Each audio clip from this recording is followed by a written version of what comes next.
Il est le parfait exemple d'un village rural dans un secteur quelque peu isolé, situé à l'ouest des Vosges, près de Martigny-les-Bains. Villotte compte 120 habitants, un village dans lequel s'arrête une fois par mois le Traversier, ce camion itinérant conduit par des animatrices des Peuples Est et qui propose depuis quelques années aux toutes petites communes des animations et des ateliers de tout type et pour tous les âges. Une démarche suivie de près par le laboratoire de la ruralité, structure portée par la préfecture des Vosges et l'association départementale des maires ruraux. Les gens, ils étaient un petit peu sceptiques parce que c'était la première fois qu'on venait leur dire si, il n'y a pas beaucoup d'habitants chez vous, c'est justement là qu'on a envie de venir parce que là où il y a beaucoup d'habitants, il y a déjà plein de choses. Pour certains, c'est leur seule sortie du mois. Voilà, donc ils sont ravis. Avant la crise de Covid, le Traversier se rendait dans une dizaine de villages de la communauté de communes des Vosges côté sud-ouest. En 2023, c'était une vingtaine, puis 25 l'année dernière. En un an, on peut dire qu'on touche vers 1000-1500 personnes sur toutes nos tournées. Et nous ne sommes fermés que les 15 jours des vacances de Noël. Sinon, on roule toute l'année. On peut vivre en campagne, en ruralité, et on peut avoir des services, puisque maintenant, on l'emmène directement dans les villages. Donc oui, la ruralité, oui. Pour moi, c'est un travail de cœur. C'est vraiment le lien avec le public et leur apporter un peu de joie pendant une après-midi. C'est la meilleure des récompenses. Les activités et les ateliers changent régulièrement, cuisine, loisirs créatifs, lecture ou encore jeux.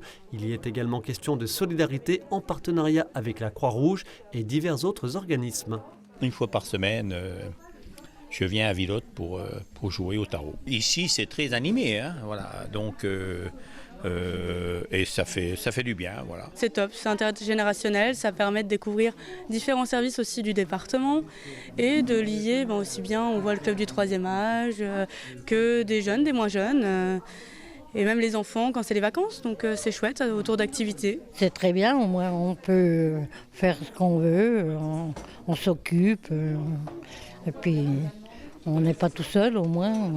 Il y a même des conseillers numériques. Vous avez certainement dû l'activer, mais sans vous en rendre compte. Sans m'en rendre compte. Exactement. Ou encore des kinés pour une petite séance d'activité physique. J'inspire et j'expire quand je descends. Depuis janvier, l'association des Peuples Est fait tourner un second traversier dans 8 communes sur le secteur de la Déodacie. Super. Autre lieu, autre initiative en faveur de la ruralité en général, de la culture en particulier, direction Nomexy où vient d'être inauguré un espace lecture et culture situé dans les locaux de l'ADMR en partenariat avec le laboratoire de la ruralité. Timéo en connaît par cœur le fonctionnement. Personne n'a besoin d'acheter comme dans les magasins ou dans les bibliothèques. Et là, tu peux lire quand tu veux. Pour Camille, jeune fille plutôt timide, c'est une véritable bouffée d'oxygène. Ça lui permet de changer un petit peu d'environnement, de rencontrer des personnes âgées, des autres enfants. Voilà qui donne du sens à cet espace qui est un exemple d'innovation sociale destiné à faire école partout en France. Sans faire concurrence à ce qui existe. Il y a des bibliothèques, il y a des réseaux, etc. Il faut trouver des lieux différents pour permettre à des personnes qui ne souhaiteraient pas ou qui ne veulent pas ou qui ne pensent pas accéder, puissent effectivement avoir une réponse culturelle et par le livre. Et pour fournir des livres neufs à moindre coût, les initiateurs ont fait appel à l'ONG Biblionef qui œuvre dans une centaine de pays. Et je peux vous dire d'expérience, après toutes ces années, que la rencontre avec un livre peut produire des miracles et donner des résultats qu'on n'aurait jamais imaginés.